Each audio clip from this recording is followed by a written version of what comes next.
ने 7 भारतीयों को रिहा कर दिया है। सातों ही अब से थोड़ी ही देर पहले दिल्ली में पहुंच गए हैं। ये सभी लोग नेवी के पूर्व अधिकारी हैं जिन्हें कतर में गिरफ्तार किया गया था और न सिर्फ गिरफ्तार किया गया था बल्कि फांसी की सजा हो गई थी। लेकिन भारत सरकार की डिप्लोमेटिक जीत, बहुत बड़ी जीत, भारत सरकार के डिप्लोमेटिक प्रयासों के चलते उन्हें छोड़ दिया गया है। कुल 8 भारतीयों को दरअसल जासूसी के आरोप में कतर में गिरफ्तार किया गया, तो उनमें से 7 को छोड़ दिया गया है और ये सभी लोग दिल्ली में पहुंच गए हैं। प्राइम मिनिस्टर तो सबसे पहले तो बात यह है कि बहुत बहुत मुबारकबाद सिर्फ उनके परिवारजनों को नहीं, सिर्फ उनको नहीं, यह पूरे भारत का मुद्दा है। पूरे भारत को बहुत बहुत शुभकामनाएं। बहुत अच्छा काम हुआ, इसीलिए शुरू से मैं मुस्कुरा रहा हूं, मुझे बहुत अच्छा लग रहा है। आई एम सो ठीक है जी। अब मैं दोस्तों आपको 1-2 और बातें बताता हूं, बड़ी इंटरेस्टिंग। क्या हुआ कि भारत में जब यह हो रहा था तब यहां पे एज यूजुअल लोगों ने छाती पीटी।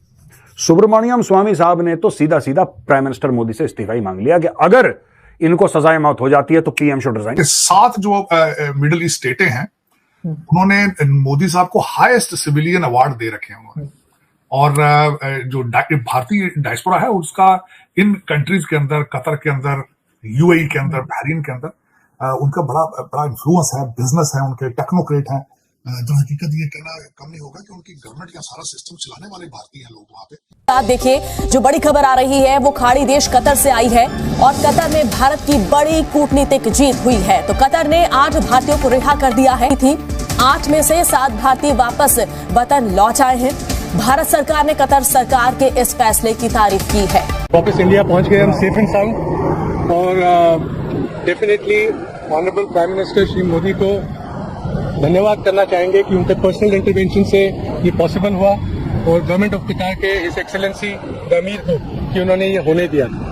एंड बस यही बोलना चाहेंगे। Thank you very much. Without the intervention of prime minister Modi it won't be, आज हम आपके सामने खड़े नहीं हो रहे होते।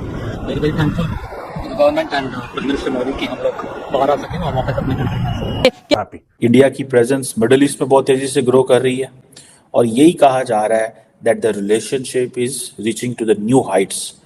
जिस तरह पाकिस्तान कहता है ना जी कि हम higher than Himalayas and all that, ठीक है, लेकिन असल में मिस्टर मोदी और उनका पर्सनल इंटरवेंशन, उनका इंटरेक्शन, और एक और मौका लेना चाहता हूं कि थैंक करूंगा अमीर को कतर के, जिनके उनके इंटरेक्शन के कारण आज हम यहाँ खड़े हैं। It's only possible due to the intervention of our Prime Minister and his personal interaction and involvement with the Amir of Qatar.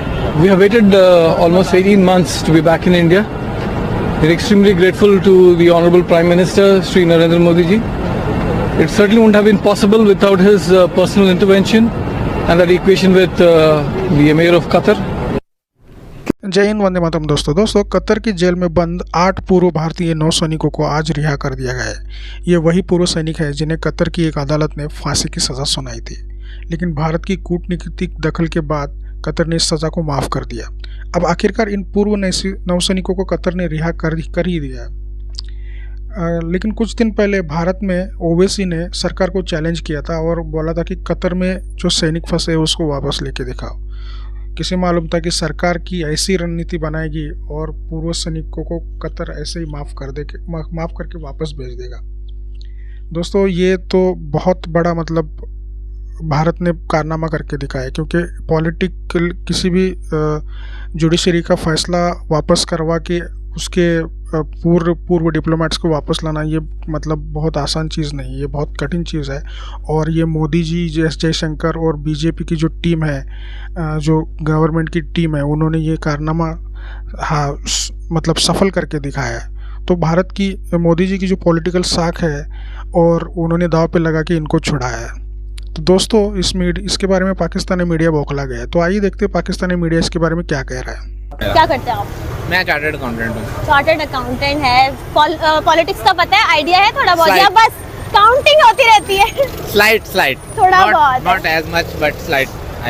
पैसे गिनने से फुर्सत नहीं मिलती है ना? नहीं ऐसी बात नहीं है कि पैसे कि पॉलिटिक्स आजकल आपके सामने जो हो रहा है कि इसमें क्या इंटरेस्ट है। इंटरनेशनल पॉलिटिक्स, जियो पॉलिटिक्स तो बहुत अच्छी चल रही है आजकल दुनिया की, अगर हम देखें। जी अच्छा, बहुत बड़ा एक यानी कि खबर आई है कि कतर में 8 फॉर्मर नेवी ऑफिशियल्स थे इंडिया के, जिनको ना डेथ सेंटेंस मिली थी कुछ वजूहात की वजह से अक्टूबर में।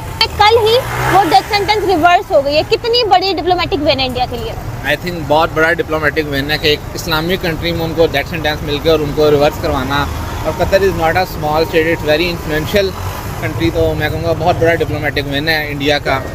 और हमें भी अपने देखना चाहिए और कि हमें लोन नहीं मिल रहे और उनको स्पाइस आपको भी और लोन चाहिए? चार्टर्ड अकाउंटेंट होकर भी आपको लोन चाहिए? नहीं, मतलब कि हमें हमारे जो कंट्रीज हैं, हमारे जो एलाइज हैं, हमारे कतर इज़ आवर एलाई, मतलब इस्लामिक कंट्री है तो हमारी कोई इतनी सपोर्ट नहीं। लेकिन इंडिया का वो आउट ऑफ द वे जाके उनके स्पाइस पकड़े गए हैं जो उनके कंट्री के एंटी काम कर रहे हैं, उनको उन्होंने। बट ये चीज प्रूफ नहीं हुई ना, प्रूफ नहीं हुई कि वो, मतलब प्रूफ कहाँ होता है स्पाइस वगैरह का? डिप्लोमेटिक रिलेशंस किसी भी मुल्क के लिए कितने जरूरी है?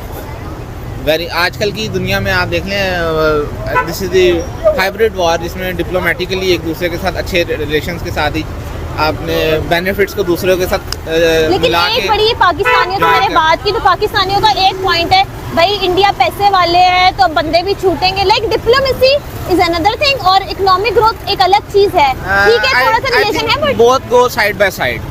मतलब कि इंडिया भी हमारे साथ साथ ही था ना। अभी ये हमारी करेंसी की डिवैल्यूएशन इतनी हुई है कि वो आगे चला गया और उन्होंने, जारी बात है, उन्होंने असेस किया अपनी चीज़ों को, ठीक किया और अच्छी तरीके से अपनी इंडस्ट्री, हम अपनी इंडस्ट्री को उस तरह से नहीं कर रहे तो जारी बात है हमें लॉस, पीछे रह गए उनसे काफ़ी। तो पाकिस्तान इतने जेलस क्यों हैं, इतनी नफरतें क्यों कर रहे हैं पाकिस्तानी? बाकी कतर भी देख लें, साथ चल रहा है। यूएई में COP28 हुआ तो वो मोदी आगे थे, सऊदीया में दोनों साइड से होता है ना, दोनों साइड से होता है, उधर से भी है, इधर से भी पाकिस्तान की side. But they are making good relations with Islamic countries ना? They are making, but they will not make because their stake is with that they are making good relations with those Islamic countries जो पहले से बहुत stable हैं। जबकि हमारा unfortunately नहीं stable है तो हमारा उनके साथ कोई इंटरेस्ट नहीं ब्लॉक करता। तो ट्रेडिंग जब हो रही थी तो ट्रेडिंग किसने रोकी थी, आपको आइडिया है? ट्रेडिंग मेरे ख्याल से इमरान खान ने रोकी थी। दोस्तों, मीटिंग हो गई मोदी जी के साथ COP28 जो दुबई में हुआ था दिसंबर में। उसमें मीटिंग हो गई मोदी जी के साथ और मोदी जी ने शेख को बोल दिया कि शेख इधर तो देख, हमारे 8 बंदे, तुम क्या करती वहां पे? तो शेख ने बोला, मोदी जी डोंट वरी, हम उनको छोड़ती। और छोड़ती क्या, उनका मतलब छोड़ ही देती एंड में। तो सबसे पहले तो बात यह है कि बहुत बहुत मुबारकबाद सिर्फ उनके परिवारजनों को नहीं, सिर्फ उनको नहीं, यह पूरे भारत का मुद्दा है। पूरे भारत को बहुत बहुत शुभकामनाएं। बहुत अच्छा काम हुआ, इसीलिए शुरू से मैं मुस्कुरा रहा हूं, मुझे बहुत अच्छा लग रहा है यार, आई एम सो हैप्पी। और कतर के बीच में ट्रेड कितना है? $15 अरब से ज्यादा, $15 अरब से ज्यादा का ट्रेड, जिसमें से 13.5 अरब भारत कतर को पैसे देके तेल लेता है, वहां से मोस्टली तेल लेता है। तो यानी कि कतर का फायदा है और भारत उसके 4-5 टॉप ट्रेडिंग पार्टनर्स में से है जहां तक तेल की बात है। मोटा अमाउंट खर्च करता है भारत हर साल और मुझे ऐसा लगता है कि यह बहुत बड़ी चीज थी जिसकी वजह से भारत ये कर पाया। दूसरी चीज डिप्लोमेसी। तीसरी बात, भारत के सबसे रिश्ते अच्छे हैं, छोड़ के पाकिस्तान, भारत के रिश्ते सबसे अच्छे हैं। कोई ऐसा दुनिया में नहीं कहता कि भारत हमारा दुश्मन है, छोड़ के पाकिस्तान, सारे अरब कंट्रीज। अब कतर करता भी तो क्या करता, देखिए, ठीक है, हम शुक्रिया अदा करते हैं, कतर के अमीर हैं, उन्होंने बहुत अच्छा काम करा, जो हमारे जो भाई थे, बहुत बड़ी जीत है भारतीय डिप्लोमेसी के लिए। लेकिन आपको समझना पड़ेगा, ये जो पूरा मैटर है ना, ये सॉल्व भी डिप्लोमेसी से हुआ है। ये बैक एंड में किस तरीके से बातचीत करी, कौन कौन से हेड ऑफ स्टेट, अभी धीरे धीरे कहानी निकलेगी आगे, तब आपको पता लगेगा। धीरे धीरे कहानी निकलेगी कि किसने किसको फोन करा, किसने किस पे दबाव डाला, किसने किसको बोला कि भाई तुम ऐसा कर दो तो ऐसा हो जाएगा, तुम भारत के बंदों को हाथ मत लगाना वरना बहुत कलेश होने वाला है बाद में। फिर उसके बाद ट्रेड के रिश्ते, फिर पैसे की बात। दोस्तों, बता दूं कि हाल ही में इन सैनिकों को कतर ने फांसी की सज़ा सुनाई दी थी और भारत ने इतना पॉलिटिकल दबाव उन पर बनाया कि वो फांसी की सज़ा को माफ़ किया गया।